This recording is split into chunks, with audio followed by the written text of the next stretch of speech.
Hey, shalom, shalom. Check the stream.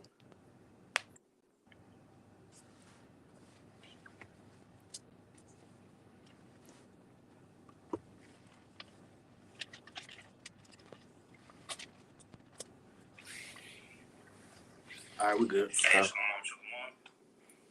Hey, GMS Charlotte, GMS Orlando.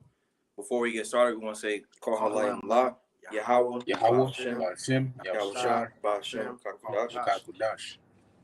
A double honor to the elders and the apostle, Millstone, and towards truth and rule well. A much respect to you, brothers, that are persons truth for our righteousness and sincerity. Shalom, shalom. Shalom. All right, so we just getting into an article. It reads, 1 in 3 young adults in the U.S. live with older relatives. It's a lot. It says, as money gets tight, a growing number of young Americans live with their parents. You can grab Proverbs 11 and 4, Baba Kashan. This is Proverbs 11 and 4. Riches profit not in the day of wrath. So riches profit not in a day of wrath. For one, this dollar is worthless. Okay, and for two, the Lord is no respecter of persons. So the Lord does not care about the status or how much money you got in this society. All right, you keep going. It says, but righteousness delivereth from death. So righteousness delivereth from death. Again, going back to that money, the money is worthless. The elect, being the righteous, are going to be saved in these times to come. So if you're not the elect, you're going to be destroyed. All right. So I'm gonna keep going in the article. You want to read it for me? Yeah. All right. It says, as money gets tight, a growing number of young Americans live with their parents. A growing number of young American adults have opted to move back in with their parents or other older relatives rather than struggle to afford a home of their own. According to a recent Pew Research poll that shows the percentage of multi-generational homes has more than doubled over the last 50 years. Of all men and women aged 25 to 29, nearly a third, 31%, live in multi-generational households. Even among those aged 30 to 34, more than 1 in 5, 22%, live with another generation, usually parents. That's only what's reported, so that number could be much higher. Then it said 1 in 5, basically 22% of age 30 to 34. It said 1 in 5, age 30 to 34, basically is living with their older parents as well. So usually within those age limits, you're somewhat sustainable. But that shows that this place is going out like Rome, because if you look at Rome, their economy was falling just like America is. And this is Rome 2.0. Right. It says these figures were significantly higher than they have been for previous generations, suggesting financial strain may be a factor in the decision to move back in with older relatives.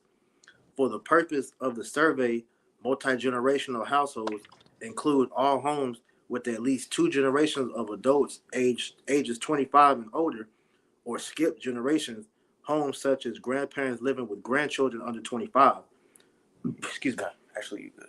Kind I thought it would be a little bit, but I gotta basically just going into that. This is basically the fall of Rome, because again, this is Rome 2.0. Babylon, that great whore. I got something real quick. Can you go?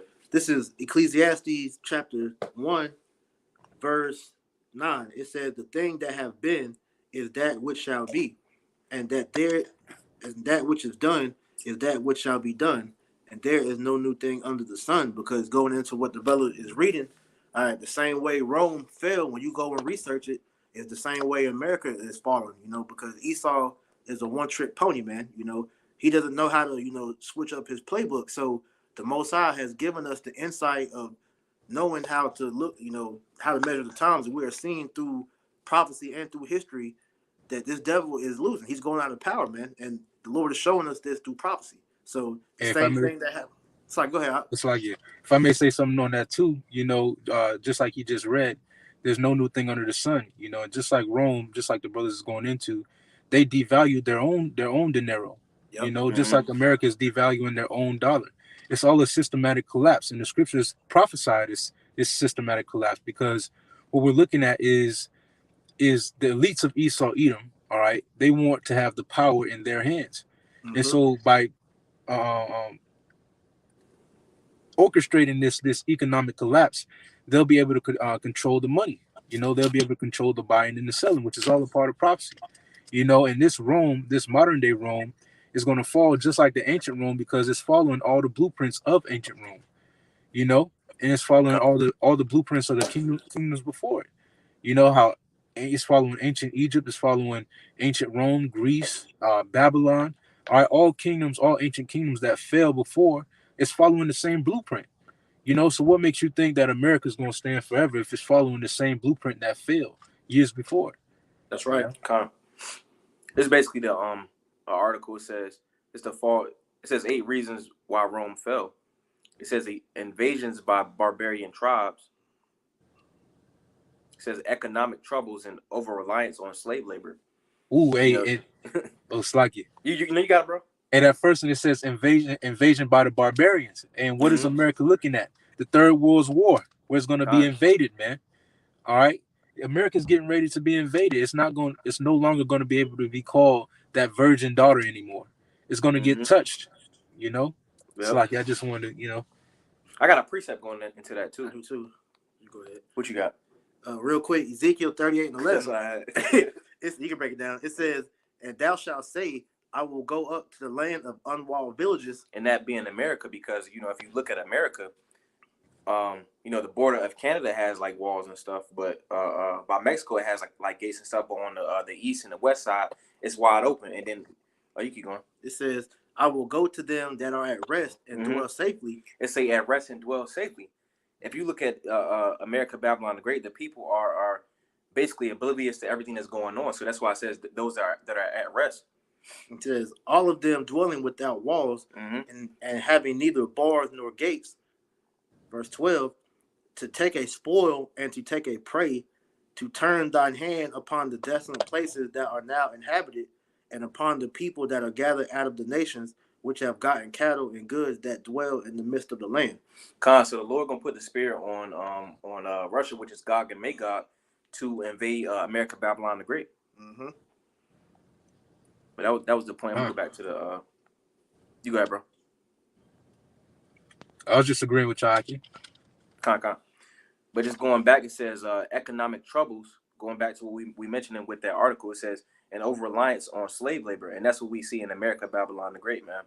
It's a society of what we mentioned the other day of like they got the they call it a rat wheel, and then they got the cheese on the stick. It's an over reliance on slave labor. Yeah, it's a rat race because these people pretty much, they live paycheck to paycheck, man. So when you had the CVID pretty much locked down the country the past 2 years, man, it killed the economy to where these middle class businesses are struggling to stay open. So if America goes into another lockdown, that's going to be the end of the middle class, and this is what they ultimately wanted because this society, this economy is, like you said, was meant to break down, man, because they want to collapse this thing, man. Okay.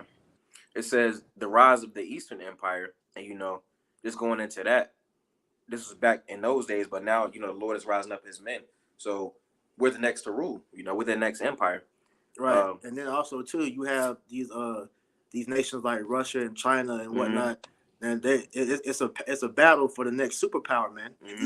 These two superpowers, Russia and China, they think that once America falls, they're gonna pretty much rule next, unbeknownst to them that the kingdom of heaven is gonna come in after America destroyed. Number 4 says overexpansion and military overspending, and they put a lot of money into that military, and just going, you got that, you're gonna have good too. Yeah, but basically, we'll get it. But you keep elaborating. So it says overexpansion because America spreads themselves too much. They can't stay at they can't be involved in their own like affairs. They got so many problems here in the United States, but they're more worried about spreading westernization. Yep. This is Habakkuk chapter 2, verse 6. It says, "Shall not all these take up a parable against him, and a taunting proverb against him, and say, Woe to them that increaseth that which is not his." And if you go to the so-called white man, that's he took it upon himself to get everything that he has, all the kingdoms, the riches, and everything that he has by deception, and just by increasing the things that are not his.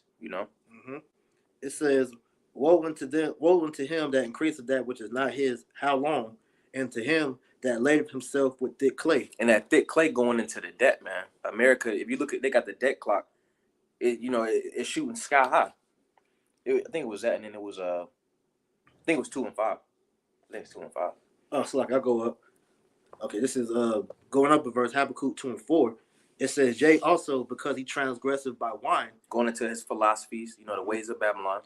He is a proud man, neither keepeth at home. He can't stay and he can't take care of what is his, Again, going back to the problems that he got here, they got a fucked up road system. The interstate systems is fucked up. They're pushing fucked up food into the industry. You got countless amounts of veterans that are homeless and just stuff like that. He can't take care of what is his. He has to spread that westernization and fuck up the rest of the world. And then another thing to add on to that point, all right, his military is spread extremely thin because it says he's a proud man, neither keepeth at home, because he wants to put his American presence all over the world. So with him putting these troops in all these different countries, man, now he's left America defenseless. So if there was to be an attack on the shores of America, he has no defense. Goes back to we read about earlier how this is the land of unwalled villages, man, because they don't have a military to protect them. So like, you got it, bro. Like, if I may add on to that too, as it stands today, America has over 800 military bases around the globe. Yep. And just like ancient Rome, their military was spread too thin, which opened up the door for those barbarians to come in and invade. Likewise, America, they're spread thin because they want to spread their wine, their philosophies, democracy. In which we just seen that I think he was a president in India he was going in on Esau and how this democracy has destroyed nations, man. This democracy has led to this LGBTQ, this alphabet community. It's led to the destruction of women and families and children. Democracy, this wine that this devil has been spreading has led to the whole world being drunken. But now the whole world is starting to sober up and they're starting to say, hold on, how long? How long will he increase that which is not his? Now they're starting to realize, damn, he tricked us, man. And now he's in their land. He's oppressing a man in his own heritage, like it's gonna go on to say it. I don't know if your Akim was gonna keep reading on that, but it said he's oppressing a man in his own heritage. He has garrisons in India and China, in the land of Russia. What business does he have over there? He should be where he can barely control the American people. He can barely control what's going on here. The crime rates in America are outrageous, man. You go into cities like Chicago, downtown here in Orlando. I know y'all brothers over there in Chicago, North Carolina, have crime rates out the roof in certain places in y'all cities. He can barely control the crime over here and the craziness over here. So how can he do that in other countries? How can him focusing on other countries has just left this place bare? Like y'all brothers was going into. Yeah, a little bit more. It says, Proverbs, Habakkuk 2 and 5. Yea, also because he transgresseth by wine, he is a proud man, neither keepeth at home, who enlargeth his desire as hell and is as death, and cannot be satisfied. So he can't be satisfied, man. So he's gonna keep going and going and going. That's why the Lord said in Matthew's, if he didn't shorten the time, then there would no flesh be saved, because this man his heart is deep, so it's no stopping with Esau, Yeah, because that tells you that in Obadiah, he ain't gonna leave no grapes, man. This nigga wants everything, man. This is why, because it's in his nature. When you go and read in 1 Maccabees chapter 1, when it reads about Alexander the Great, all right, he was known to conquer. He conquered the whole known world, during his time, because that's Esau's blessing going back to Genesis, man. He was given the fatness of the earth. So this nigga wants to conquer the whole land. So this is why he can't never stay home, man. All right. But that's going to ultimately be his downfall, because these nations are no longer afraid of America. Like the brother was mentioning, they've woken up to the fact that, why we keep doing deals with America, man? Every time we do business with America, we end up getting fucked on the short stick, man. So now everybody just like, yo, fuck this country. We're gonna do it on our own. This is why everybody's dumping the petrodollar, which is gonna skyrocket everything over here, man. Which is really why hyperinflation is taking place, man. Because these nations are turning from America in its ways, because they see they can make more money dealing with, amongst themselves, man. If I may add a quick scripture. Come on. This is Isaiah chapter 13 and 14. And it shall be as a chased roe and as a sheep that no man taketh up, they shall every man turn to his own people and flee every one into his own land. Just going into what the brother was saying, now everybody's starting to turn into their own. They're starting to deal more with their own people now instead of coming through this beast, man, coming through America, Babylon, to do their dealings, man. Yep, I got something to add to that. This is Jeremiah 51:7. It says, Babylon have been a golden cup in the Lord's hand that have made all the earth drunken. The nations have drunken of her wine, therefore the nations are mad, and everybody is pissed off at Esau Edom. All right, when the scriptures tell you, man, thou art greatly despised, man, these nations are waking up to the fact that, they're sick of Esau, man. This is why World War III is happening, man, because they want America gone. Because, like I said, nobody's afraid of America no more. Everybody has nuclear capabilities now. All right, they can go toe-to-toe as far as nuclear missile-wise. And some of them actually got better technology than Esau, man.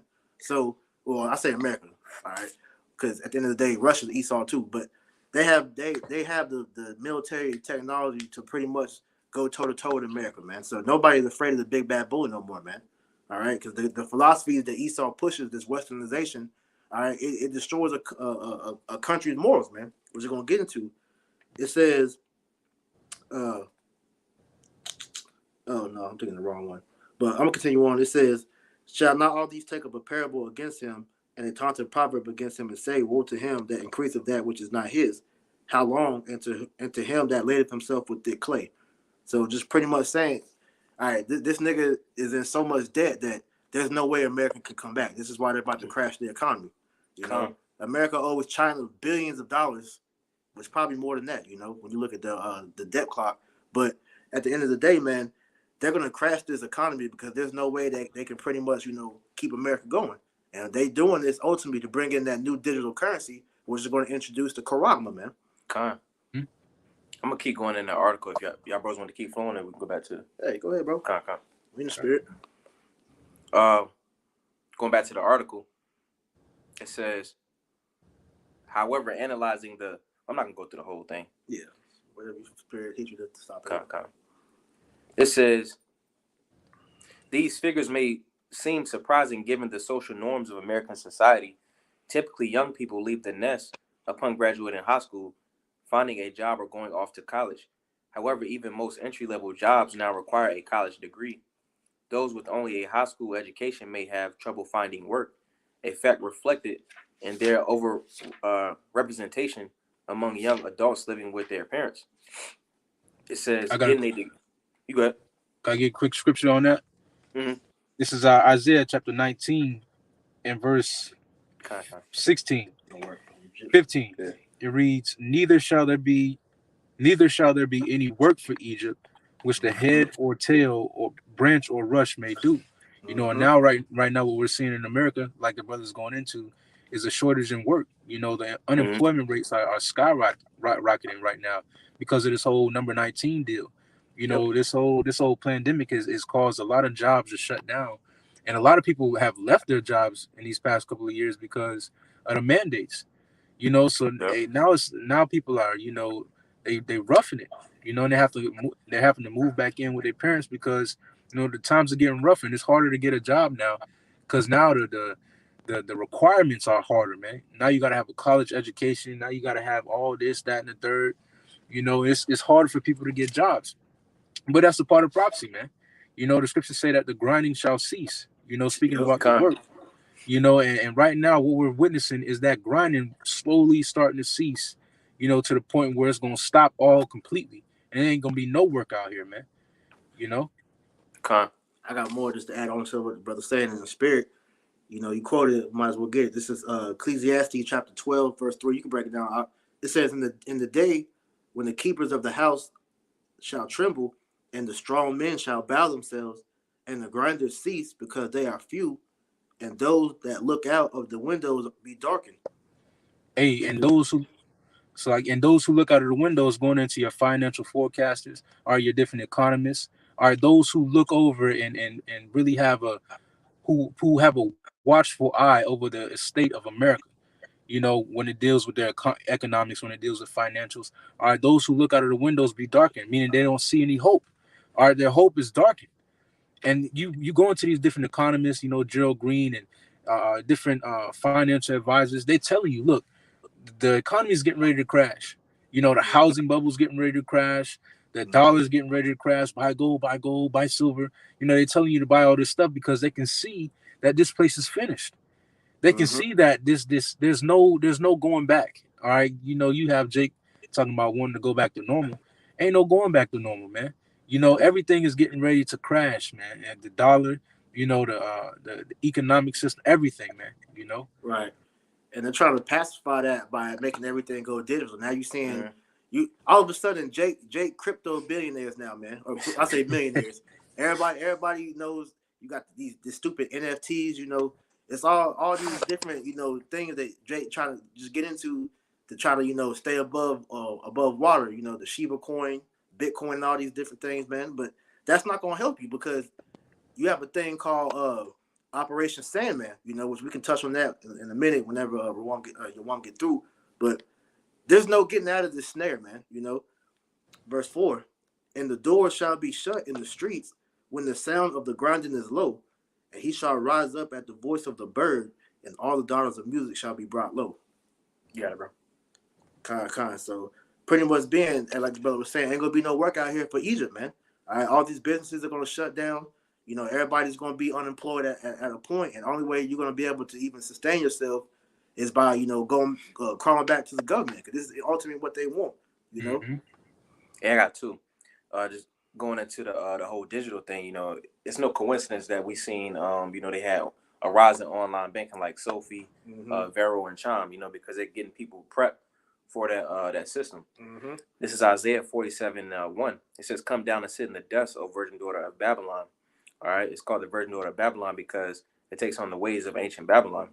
It says, "Sit on the ground, there is no throne, O daughter of the Chaldeans, for thou shalt no more be called tender and delicate."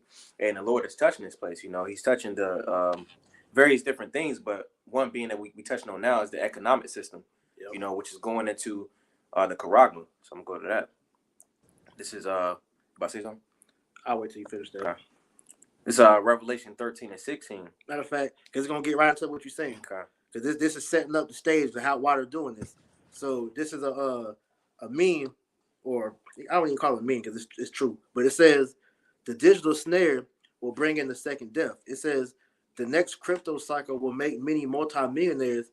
So my advice is to learn as much as you can about DeFi, NFTs, DAOs, crypto, Web 3.0, the metaverse, smart contracts, altcoin techonomics, and blockchain technology, which is ultimately conditioning you to get ready for this digital system, which is going to be that snare to get a lot of these people to take the CHIP, man. Mm-hmm.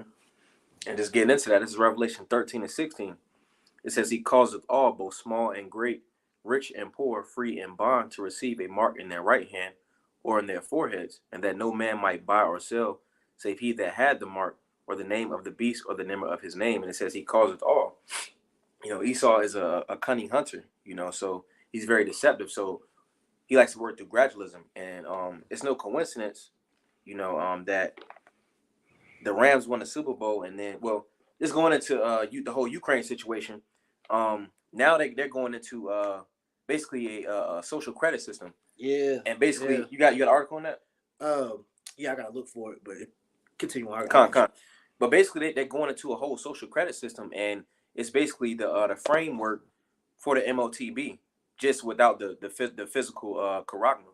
Mm-hmm. Mm-hmm. Hey, if I may say something on that, you have that social credit system going on right now in China, to where they're under constant surveillance. So if you go against their societal codes, if you have different infractions, they can shut you down, man. Like Mm-hmm. if you jaywalking and they catch you a certain number of times, they put a hold on how much or where you're able to live. They put a hold on where you're able to get a job and so on and so forth. And that very same system is coming to America.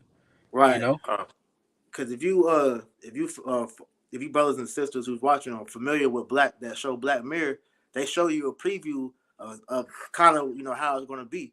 Because in the episode, the chick, whenever she pretty much because they was basing on how many likes you was getting from the post and stuff that you was putting in, when her score fell below a certain number, All right, she was pretty much cut off from doing certain things in society to where it became so low they locked her up. But when you actually look at how the social credit system works in China, it's based off of a grade system, and if you fall below a number of points, or if your grade becomes too low, same thing happens, man. You're cut off from certain privileges in the city, man. You won't get insurance.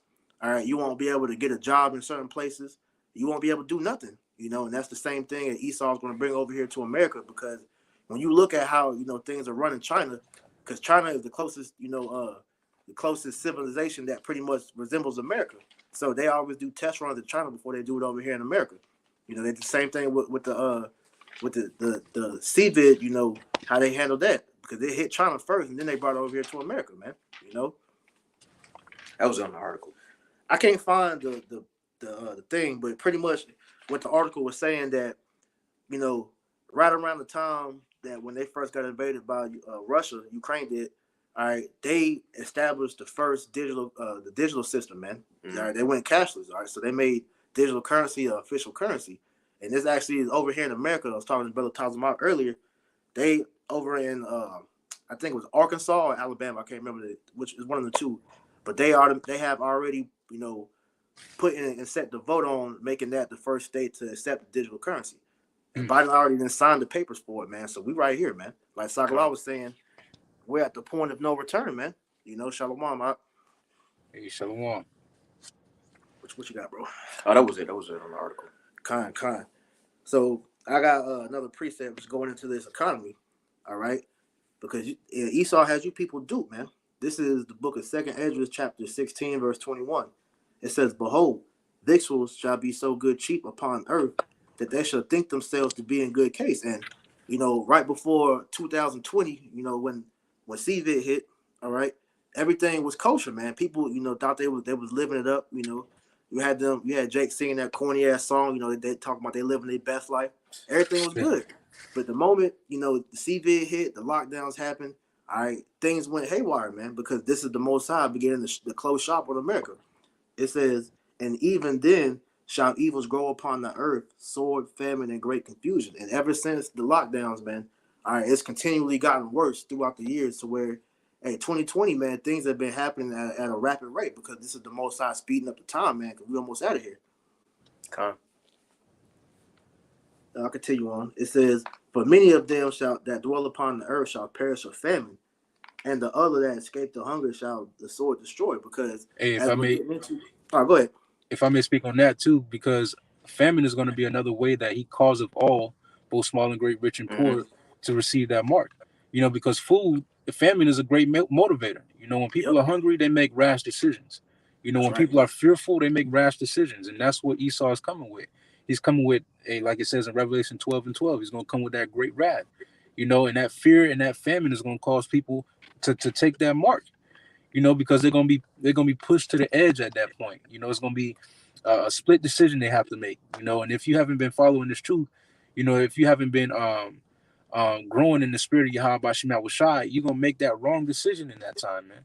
You're gonna go ahead and take that mark, believing that Esau is gonna be able to nourish you and feed you, when in reality, Yahweh Shemat Washai is the one that's gonna nourish and feed us through these times. Just like it says in Job, the 5th chapter. All right, the Lord is gonna deliver us through six troubles, and 7. All right, he's going to deliver us, man. And famine is one of those, man. The Lord is going to deliver us in famine. All right, the Lord has an infinite amount of ways to feed his elect. All right, look at Elijah. He fed him by a raven. The Lord can have us eat a blade of grass and be fed for 2 weeks. That's how powerful the Lord is, man. Which I can got it like it. Now you good. You in the spirit. So I got something to add to that point. Because like you said, man, this famine is going to be a major motivator to get a lot of you people to vote. This is 2 Corinthians 2:11. It says, "Lest Satan should get an advantage of us, for we are not ignorant of his devices." Because we see, how he's doing this, man. It's no coincidence that, BG, Bill Gates of hell, all right, he's bought up, 90-something% of the farmland, man. All right, now you having, the talks of people, shouldn't be eating meat anymore, man. That's where everything's going so-called plant-based, with these impossible meat, shit like that, which is nothing but chemical. But that engineered famine is going to be a major motivator, and you people going to crumble because give you a good example. When the government shut down a few years back, when Trump was in office, you had our people, the main ones, crying to Esau, to open the government up to help.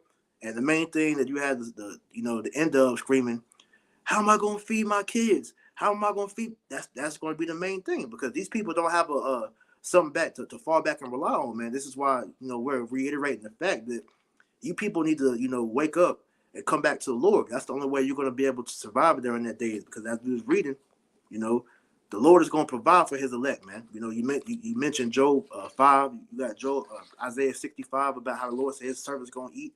All right, we got faith that the Lord's going to take care of us, man.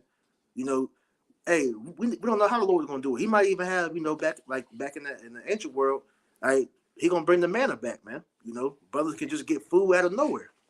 So we gotta fully step out on faith during them times, man. And this is why it's so important to rekindle your relationship with the Lord, man. God. It was one time I went, just going into that, like, it's various different ways that the Lord can feed us, Like one time I went to a park, and it was probably about 15 apples just laying on the ground. Wow. I had a precept. What's the one in Psalms? It says, "I have been young and now I'm old, yet I have never seen the righteous forsaken." That's in Sirach 2 and 10, I believe. I think I know which one he's talking about. It's somewhere in Psalms 30. I can't remember which one it is. 32, 33. Oh no, well, this is similar. If you can find it, I'll get this one to add to you though. Sirach 2 and 10. Look at the generations of old and see, did ever any trust in the Lord and was confounded, or did any abide in His fear and was forsaken, or whom did He ever despise that called upon Him? And that's the answer is nobody, because all those that trust in Yahweh Shem Yahushua always came through for Him, man. And this is why it's an important thing to remember.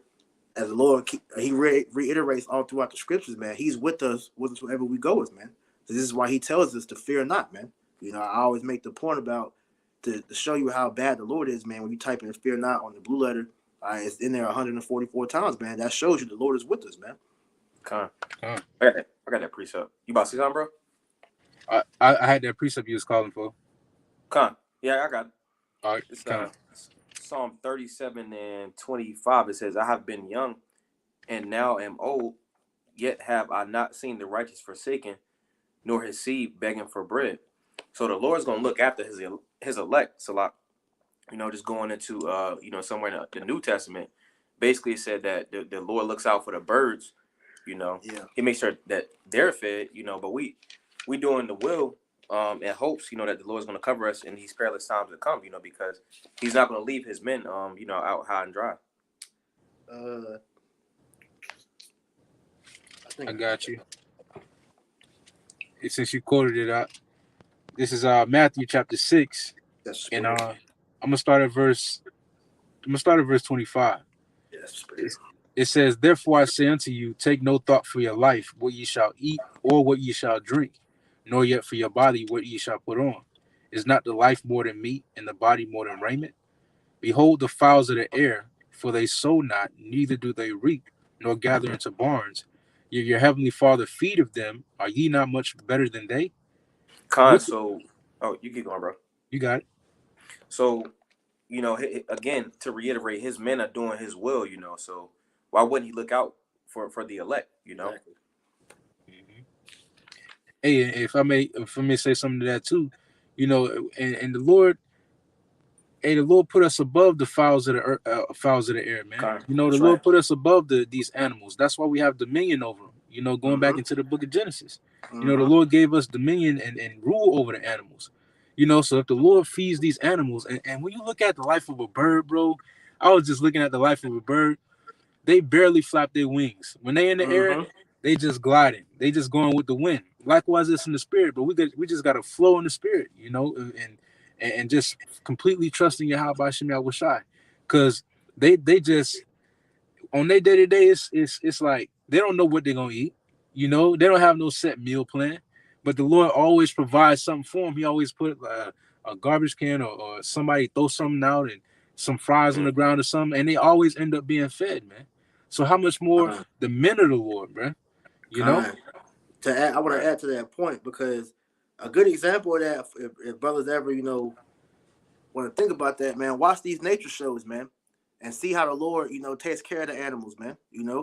That's a good example to see that, because as you mentioned, man, the Lord takes care of the animals. So how much more his men? Just to add to that point, real quick, jump in here. This is the book of Job 12:7.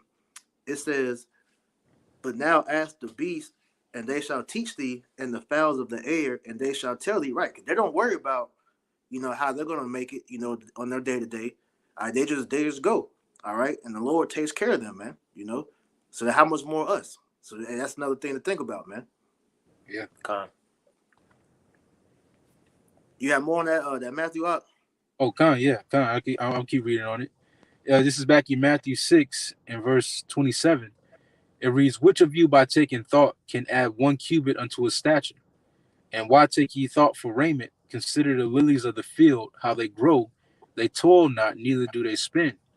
And yet I say unto you that even Solomon in all his glory was not arrayed like one of these. Wherefore, if God so clothe the grass of the field, which today is and tomorrow is cast into the oven, shall he not much more clothe you, O ye of little faith? Therefore take no thought, saying, What shall we eat? Or what shall ye drink? Or wherewithal shall we be clothed?" Right? Hey, look, don't stress the things that you can't control. You're killing yourself literally. Stress is one of the main killers of the body. Right. You stressing yourself out about things you can't control, man, you hurting yourself. All right, the scripture saying, Hebrews the 12th chapter, to lay aside every weight which does so easily beset us. Don't worry about the things we can't control, man. Just leave it up. The Christian said, but it's true. Hey, leave it up to in the hands of Yahweh Shem Shai, man. You That's know, right. it says, "Therefore take no thought, saying, What shall we eat, or what shall we drink, or wherewithal shall we be clothed? For after all these things do the Gentiles seek, for your heavenly Father knoweth that ye have need of all these things. But seek ye first the kingdom of the heavenly Father and his righteousness, and all these things shall be added unto you. Take therefore no thought for the morrow shall take thought for itself, shall take thought for the things of itself. Sufficient unto the day is the evil thereof."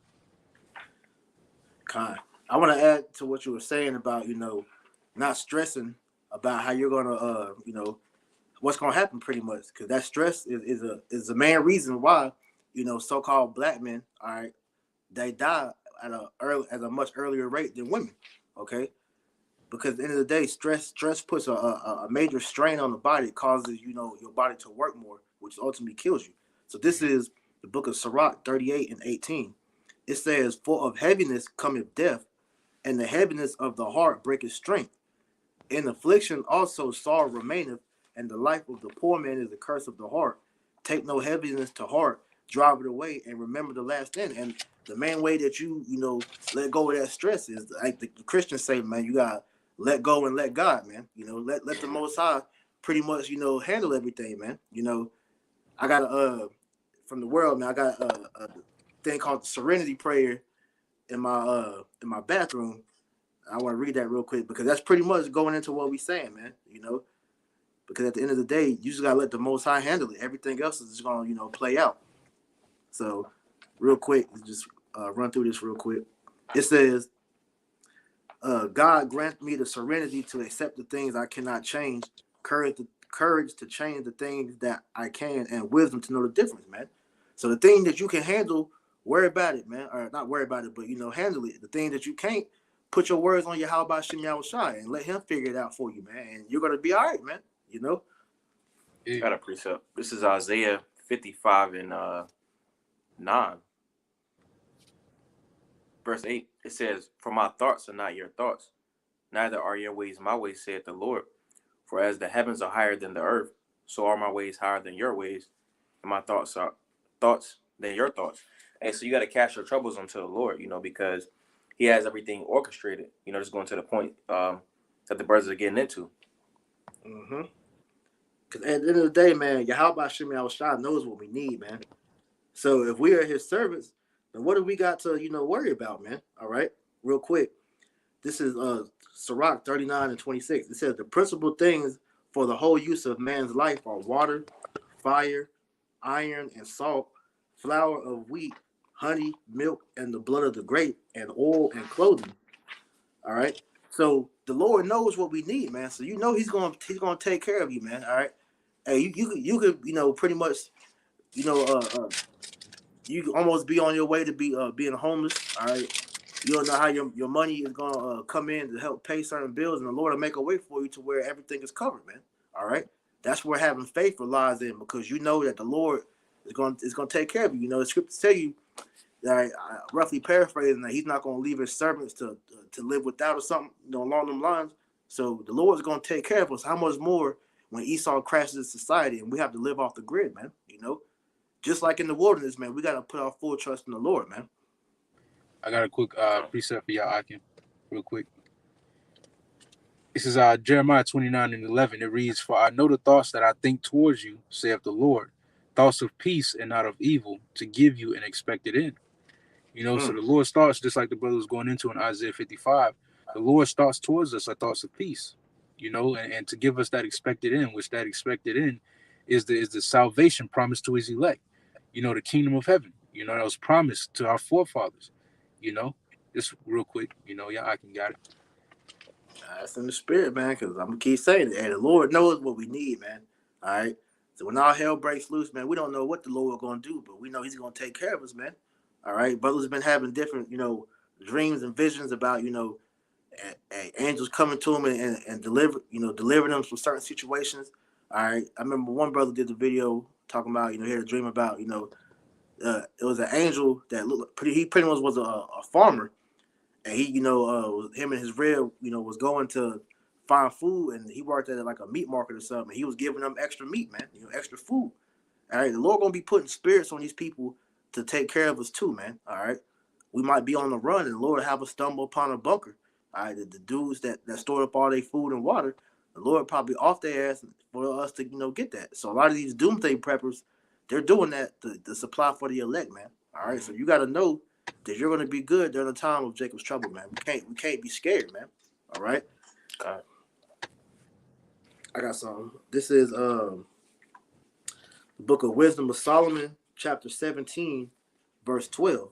It says, "For fear is nothing else but a betraying of the succors which reason offereth, and the expectation from within, being less, counteth the ignorance more than the cause which bringeth the torment." Right. So, hey, what fear is, man, fear is nothing but the betraying of the help to which Yahweh Shem Shah, He bringeth, because you worrying, you worrying is pretty much going to be worse than the outcome of actually what's going on, man. All right, because if you are stress free, all right, then you know that the Lord got you. But if you're worrying about it, the expectation of what you think is going to happen to you is going to be worse than what's actually going to happen, man. So like, what was that? Wisdom of Solomon 17 and 12. So you gotta have full assurance in your Yahweh Shem Shah, man. Because this I always look, the way I look at it, because I've been in this truth, is everything in this life is a test, man. Okay, and with this wisdom and knowledge and understanding, the Lord wants to see how you apply it. To see, are you really believing in the things that you're out here teaching other people to believe in as well, man. As it tells you in James, not to be a doer of the word. It's like to be a hearer of the word, but a doer as well, man. All right, you got to apply the things that you're learning, man. I just started one in the spirit. But y'all brothers got it so I can find it. I'm gonna grab that. James. This is James chapter 1, and I'm actually getting my phone. While you get that, I found it. This is Proverbs 3 and 5. It says, "Trust in the Lord with all thine heart, and lean not unto thine own understanding." Right. Hey, trust in Yahweh Shem Shah with thine whole heart, which that word heart means your mind, man. Don't lean on your own understanding, because at the end of the day, man, you can't deliver yourself from what's coming. And that's the main thing that Jake gonna have to learn the hard way, man. All right. It don't matter how much money you got, how many guns you got stored up, whatever it is that you're trying to prepare for, to help brace yourself for what's coming, man. No, you gotta trust in Yahweh Shem Shah, man. I got one line backing off you. This is Proverbs 14 and 12.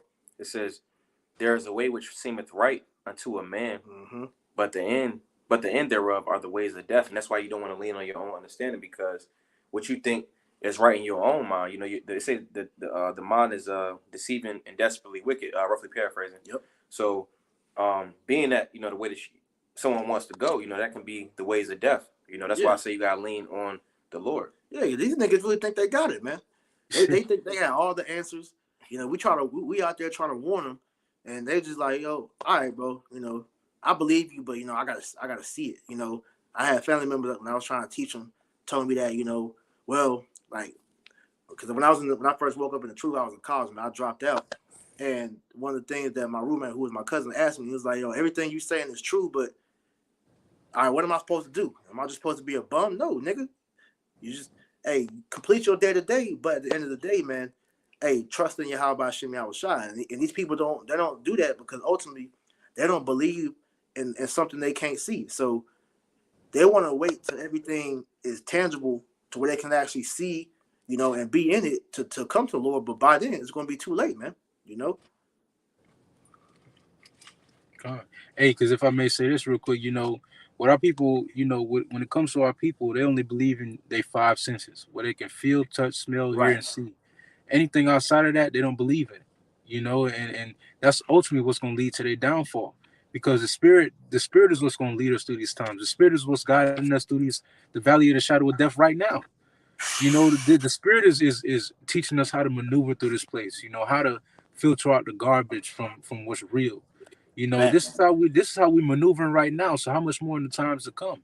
That's why it says in I think that's Isaiah 33:6. It says, "Wisdom and knowledge shall be the stability of our times, and the strength of our salvation." That's This right. is what's going to be the stability of our times, because when it comes down to it, you're gonna have to know how to move in the spirit. Yep. It's when it comes down to it, you can't. This is what we're being trained up for right now. The Lord is Mm-hmm. teaching us how to put off that carnal man, how to put off that carnal understanding, and walk in the spirit. Because we're gonna need that. Hey, you set me up, bro. Hey, this for you because everything you saying is this scripture in It's its spirit. entirety. Romans 8:6. It says, matter of fact, I started 5. It says, "For they that are after the flesh do mind the things of the flesh, but they that are after the spirit, the things of the spirit." Hey, and that's us of the hopefully elect. We put off the things of the flesh because the Lord opened our eyes to the fact that the things of the flesh lead unto death. A Mm-hmm. mortal mindset leads to a mortal death, but an immortal mindset will lead to life and life everlasting. And that's what the Lord is teaching us right now. You know, Facts. It says, "For to be carnally minded is death, but to be spiritually minded is life and peace." Mhm. hey, and that's what the Lord is giving us right now. That peace. That peace of mind. That while everything is going on, while these people bugging out due to this whole C-19, they don't know how they're gonna eat. What they're gonna do, what they're gonna do for money, what they're gonna do for nourishment. We chill, man. Mm-hmm. We know. Hey, look, at the end of the day, no matter what happens, all right, we know the end all be all. The Lord is gonna crack those clouds and save His elect. All right, He's gonna deliver His elect through the famine, through the tribulation, and they're gonna be all right. Lord, wouldn't we be of those men? But we Yeah. have that peace of mind right now. Yeah, because land backing off that Isaiah 33:6 you quoted, because the main part of that scripture, which is the most important part, it says that the fear of the Lord is His treasure, because the fear of the Lord is what's going to keep us grounded during that time. Because no matter what, no matter how bad things get, the fear of the Lord is going to keep us to where we're not going to fold, man. If you truly believe in the Lord, because we understand that if we take that chip, the Lord's going to kill us. If we pretty much bend to Esau, the Lord's gonna kill us. So I'd rather like the story of Susanna. I'd rather fall into the hands of the Lord than to fall into the hands of Esau, because with the Lord, man, hey, the Lord, He's gonna push you to your breaking point, but at the end of the day, the Lord is gonna deliver us, man, and that's what we have faith in. So I don't give a fuck how bad it looks for us, because at the end of the day, man, all right, the Lord, He said He got us, man, and I want to bring this out. We were bringing this out all the time, but this is a quote from this PDF that we found. It says, "As I see it, this is the way God works. He purposely and deliberately works in a way that contradicts the way men reason." All right, because this is going into why you have to live in the spirit. Because if you're a carnal, there's no way you can understand what I'm about to read. It says, "He must have an environment of impossibility before he commences the work. That is simply the way that the Most High is, and it is the manner in which He works. The Lord He works in a manner of impossibility. So when you thinking, yo, there's no way and I can get out of this. That's when the Lord comes through. Boom! Look what I can do, man. You know, that's I don't want to equate it to a magic trick, but that was just the way I can explain it. Like, look, the Lord's the ultimate showman. You know, because at the end of the day, he's the ultimate J, man. All right, he likes to show off, just like how we do, man. He puts you in a position and it's like, all right, watch this. Boom, we got food. Watch this. Hey, boom, we got a way to escape, because that's the way the Lord works, man. He about to show his power on the right hand side, just like how Esau is about to show his power on the left. And we know that right hook is way more powerful than that left hook, man. Ooh. Okay. I got a little bit more. Verse 7, it says, because the carnal mind is enmity against the Most High, for it is not subject to the law of the Most High, neither indeed can be. So then that are in the flesh cannot please Yahweh Hashem Yahushua. And that's the point. So this is why we have to walk in the spirit, because if you're in a carnal way of thinking, you are going to die, man, because that's you leaning upon your own understanding instead of trusting the Lord with all your heart, man. Okay. You got it? I am. Well, yeah, I got one. This is Hebrews 11:1. It says, now faith is the substance of things hoped for. Yep. The evidence of things not seen. Hey, so in this walk, we got to have faith. Faith basically is the proof that what's written in the scriptures is going to happen. That's all the proof that we need, you know. Because without faith, going down to verse 6, it says, but without faith, it is impossible to please him. For he that cometh to the Most High must believe that he is, and that he is a rewarder of them that diligently seek him. Facts. So it all starts with that faith, you know. Kind. And I want to add to that point, because something the Apostle Gabar said that was real heavy. He was like, pretty much, the things that are unseen are way more powerful than the things that are seen. So like the brother was mentioning about how, you know, Jake rely on his 5 senses. All right, those are things that you can see, but what you look at the things that we can't see that's so heavy. You can't see oxygen, but that's one of the most important things that you have to have, man. All right, gravity. Okay, so how much more the Most High, who is all of that? You know, his name is Yahweh, which means he exists. The Lord's Spirit is in everything, man. So this is why you have to fear Yahweh by Shem Yahushua, because the Lord, all right, he's in control of everything that happens, man. You know. If I can add, it's a little bit off topic, but it kind of parallels. But in boxing, like the punch that you can see, you can brace for, you know, so it's not as powerful. But those flash knockdowns and flash knockouts come by the ones that you don't see. You know? That's how he gonna get Jake, because Jake ain't looking for that right hook, man. They ain't looking for that one hitter quitter, man, because they sit here watching Esau, you know, dance on him. All right. But then you got the Most High gonna come out the blue. You know, you got the niggas, you know, that be fighting. You got that one Jake in the back just walking around looking to sneak you. That's how the Most High gonna do you, man. You know, because these niggas think the Most High sweet, man. Like everything that we're telling you, he's not gonna do. But like I mentioned, the Most High is everywhere, man. He got angels everywhere. Understand, all you 2/3, you got a spiritual hitman that's walking with you, just waiting for the Lord to give him that green light so he can cut your ass up, man. You know, real quick. This is Sirach 19:20. It says, the fear of the Lord is all wisdom, and in all wisdom is the performance of the law, and the knowledge of his omnipotency.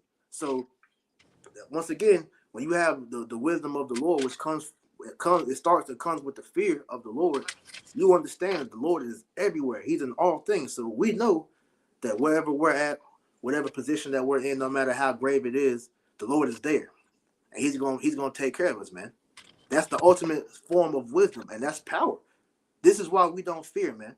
Okay, we don't fear Esau and nothing that's about to happen, because we fear the Most High above all else, because he's the one that's in control of things, man. And nothing that happens to you cannot happen unless the Lord ordained it first, man. Okay, so that's why we're not tripping off of what's happening. Hell, the Lord gave us the sneak preview of what's happening. We got the whole list of cheat codes to help us, you know, get through this game, man. You know, so that's power in itself. Why is that another reason why we should not fear, man? You know. God. So this is why it's important for you Jakes out here, man, to stop playing, man.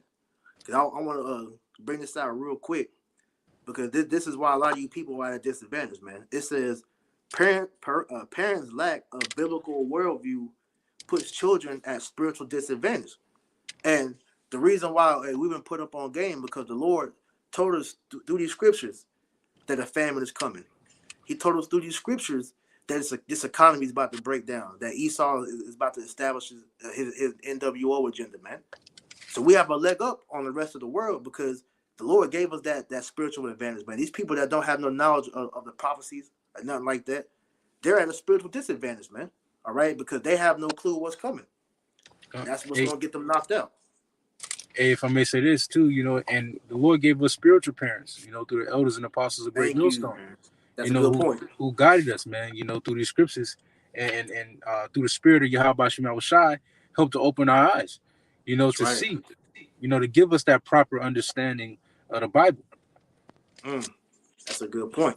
And I'm gonna add to you. You can break this down, whoever wanted. Sirach 39:1. It says, "But he that giveth his mind to the law of the Most High, and is occupied in the meditation thereof, will seek out the wisdom of all the ancient, and be occupied in prophecies." Yeah, bro. Right, because when you start to meditate upon this word, then you start to seek out the sentences of the ancient men. The grave sentences. Which the ancient men, going back into the scriptures, are our forefathers, and the ancient men nowadays are our elders and apostles. We seek out those grave sentences. We seek out those parables, those dark sayings, like it's going to go on to say. You got it, bro. He will keep the sayings of the renowned men, and where subtle parables are, he will be there also. Hey, and when you give your mind over to this, all of a sudden you find yourself you speaking in ancient English. I mean, and you starting to everywhere you go, you just maneuvering how you read. You maneuvering with wisdom.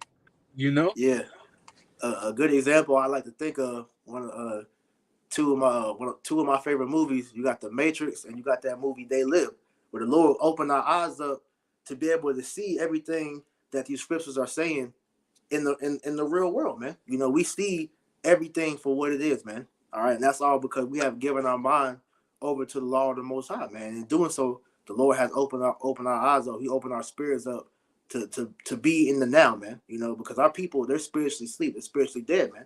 So they don't know what's going on, man. But he gave us the eye salve, man. Hey, and if I may say this, and it's one thing. It's the reason why the Lord stresses us to get our mind right so fervently. The Lord constantly stresses for us to get our mind right is because where your mind is, your body will follow. So Exactly. if your mind is right, then your works will follow. If your mind is focused on faith, then your works will show forth. Your works will show faith.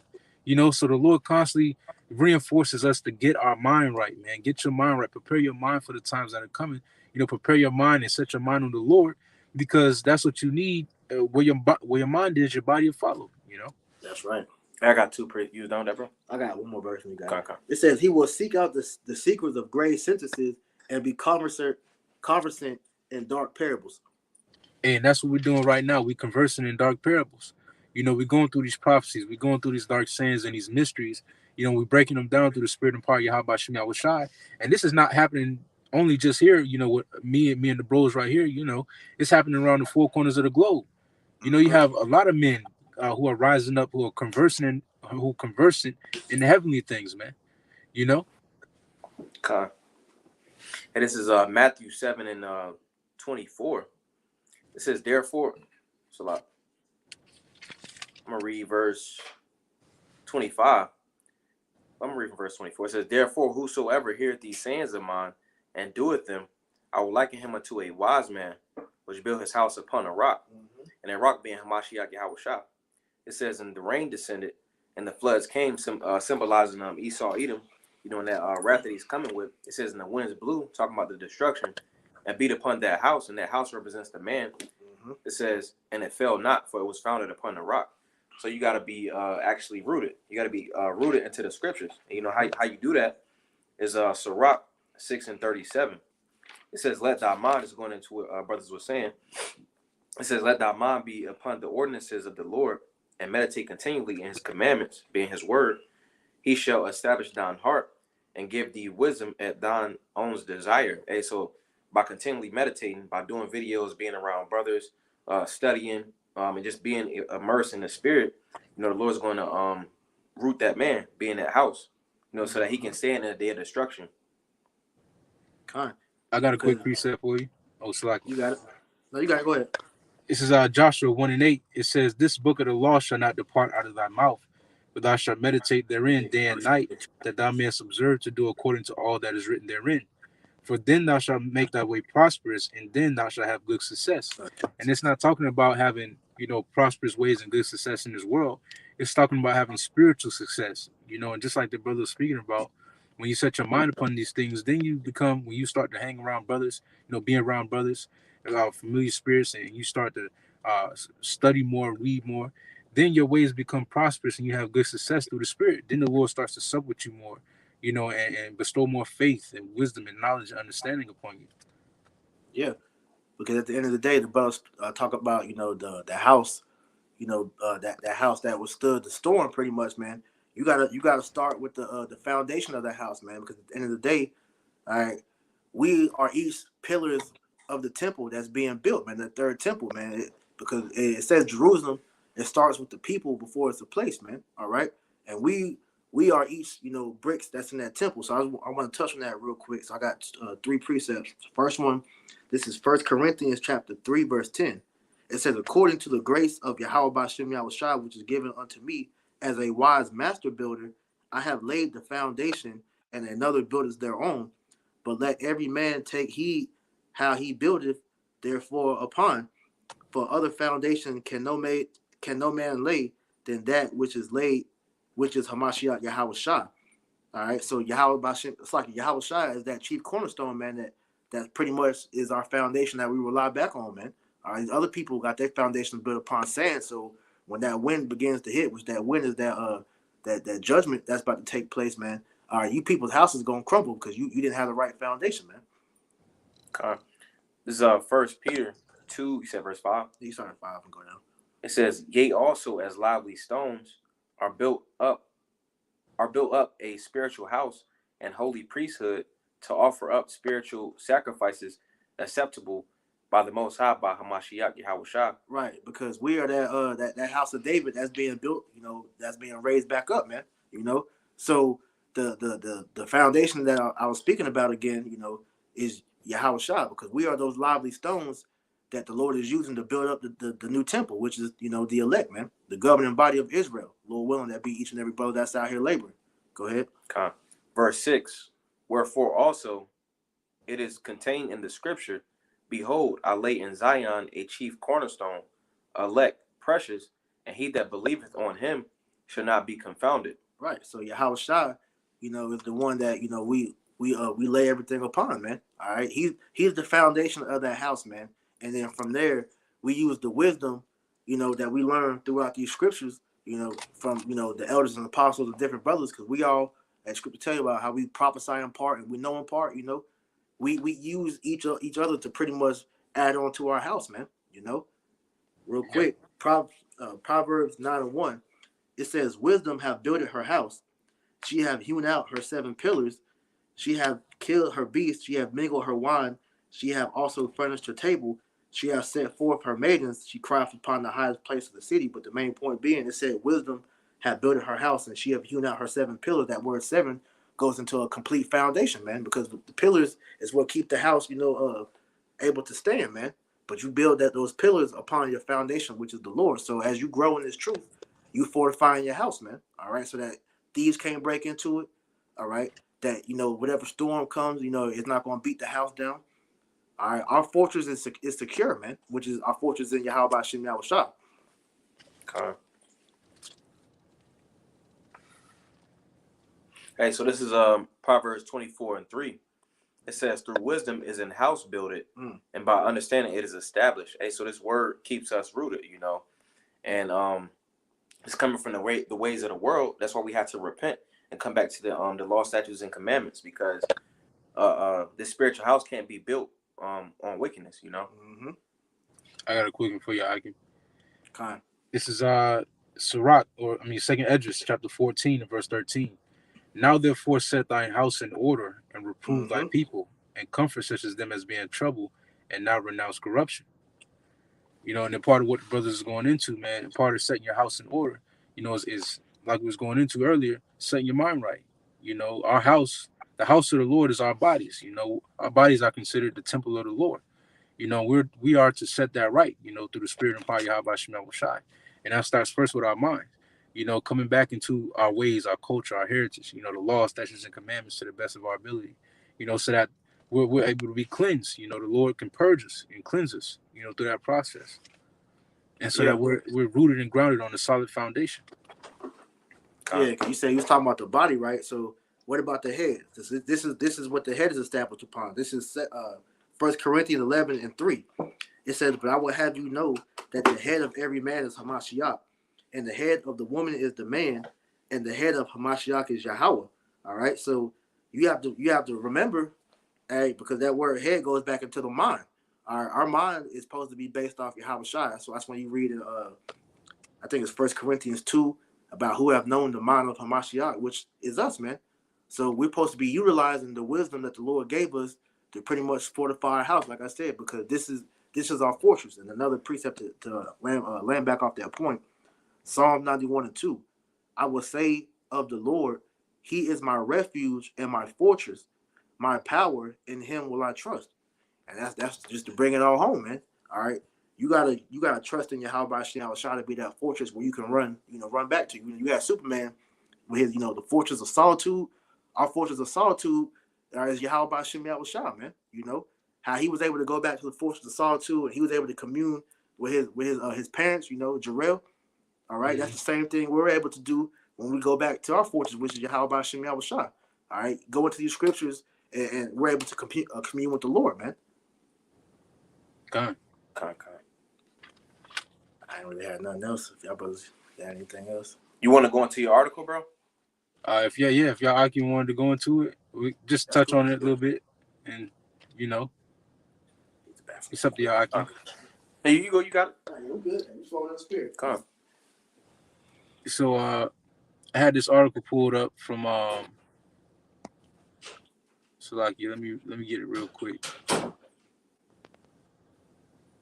This is an article from Study Finds. I hope y'all can you hear me? Come. Because I'm on my phone while I'm doing it. But this is an article from studyfinds.org, and it's entitled "Screen Time Terrors: 7 in 10 Parents Fear Their Kids Are Becoming Internet Zombies." It reads, "It is all that time spent on social media, gaming apps, and streaming services turning kids' brains into mush. 7 in 10 American parents are worried their children are turning into internet zombies, according to a survey. The study polled 2,000 American parents of school-age children and found 64% were concerned about the amount of time their children spend on the internet.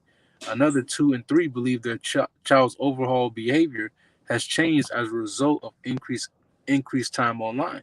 And just like the scriptures say, women shall bring forth monsters.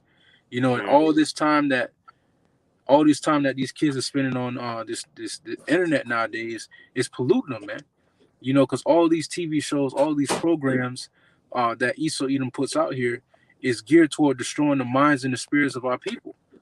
And if I get this real quick, in Proverbs chapter 29 and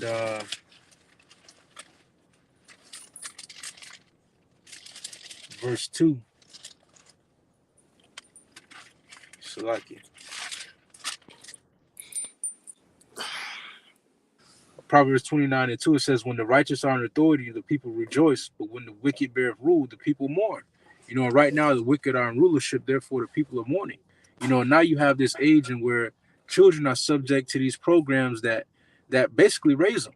Because now Esau has it to where you got to work a job 8, 10, 14 hours of the day. So now the parents are outside of the homes, and what's really teaching the children is the internet. And what's put on the internet is a bunch of filth, man. A bunch of corruption that's put there in place to corrupt the minds and the spirits of the people, man. Right. So now that you got this going on, the people are mourning, and this is exactly what the scriptures talk about happening in the latter days. If I can get this in our 2 Timothy chapter 3, I'm gonna start at verse 1. It says, "This know also that in the last days perilous times shall come.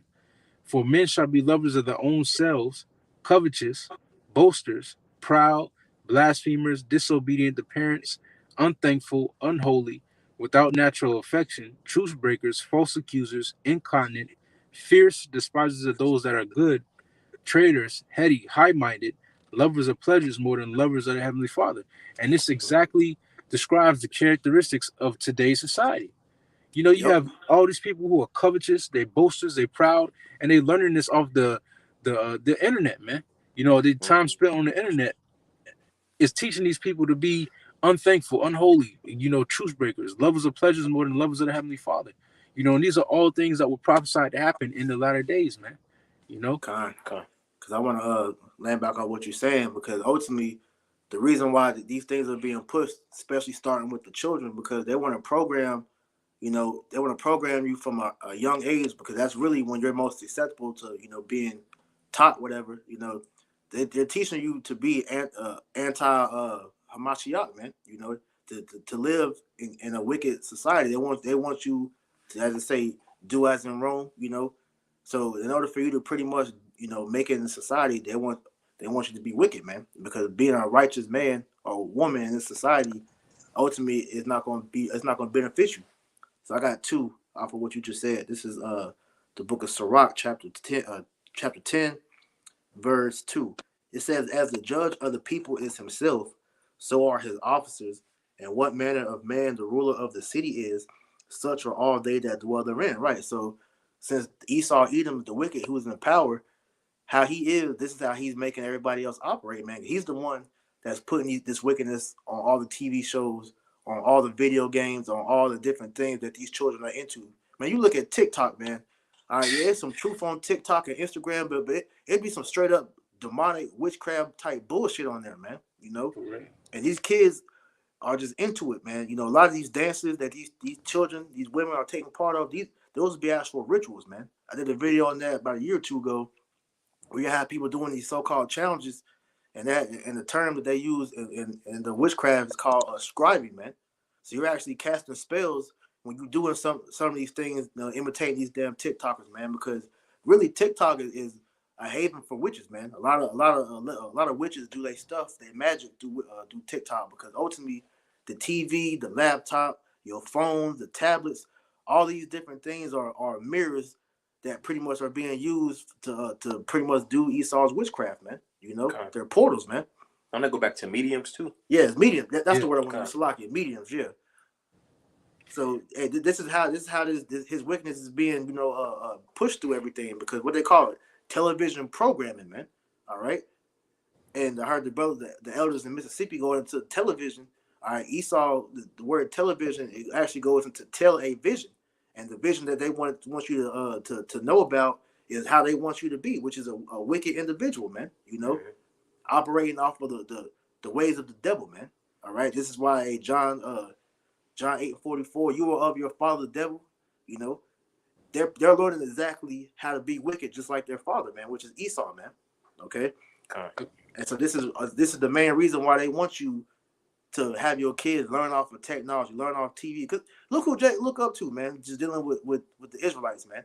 Everybody wants to be a rapper, which you can tell through the spirit how the Lord feels about rappers, man. These niggas been getting smoked every single day, man. That's the worst profession in the world right now, is to be a rapper, man. All right, but you learn these people learn from rappers. They learn from these athletes. All these guys who do nothing but promote Esau's agenda, man. All right, but if you being an Israelite, you teaching your kid Esau that does not want that. This is Sirach 30:3. He that teaches his son grieveth the enemy, and before his friends he shall rejoice in him. This is why he has everything like this, man. All right, you're at work more than you're at home, and he made it to where your woman, she's no longer at home too teaching. She's at work. So like you said, who's raising the damn kids, man? All right, the schools and social media and TV, man, which is nothing but wickedness. You're being taught nothing but wickedness and lies, man. I got a precept. You got something, bro? No, you got it, bro. This is Matthew 6:22, 23. It says, I'm sorry, verse 22. It says, the light of the body is the eye. If therefore thine eye be single, thy whole body shall be full of light. But if thine eye be evil, thy whole body shall be full of darkness. If therefore the light that is in thee be darkness, how great is that darkness? and then just going into Esau. Esau's a cunning hunter, so he know that if he puts the bread and circus out there, you're gonna be filled with that wickedness if you're overindulging into that. That's why he has the bread and circus out there. That's right. Mhm. Hey, if I may say this too, and a part of the reason why I brought up that article is because one of the instruments that Esau is going to use is the children in order to bring Mhm. forth, that decision to take the mark too. Because now the Mhm. children are being engineered to where they like the brother said, they're more susceptible to be conditioned to the new society, the new ways of life. So now they're gonna convince their parents, hey, look, this is the way to go, mom, Mhm. this is the way to go. We should do this, we should do that. And now that's another instrument Esau has in his pocket in order to Yeah. get the people to conform to his ways. Yeah. Cause the shit they getting taught in school, man. And it's pretty much like I don't have children. For brothers that do got children, you gotta pretty much unlearn, have them unlearn the shit they learned in school, and you gotta teach them the right way, man. You know, because Esau ultimately, like you said, is conditioning them. Like a good example of that, you teach your children, these holidays are wicked, but then they go to school, all right, they push them, these Christmas and Halloween and all that. So now they come back home kind of discouraged, like all my friends, they're doing these holidays. Why can't I? So they're at school being singled out because they don't want to take part in that, man. You know, another reason that why the women, they fold into that because they don't want their children being left out, and then it falls back on the man to see, all right, you got to stay on your principles, man. All right, because you're always going to get pushback from your woman and your children if if they're not meant to get this truth, man. Because that's once again a test unto you, man. You know, so that's why it's important, for the man, the Israelite man. All right, this is who it starts with.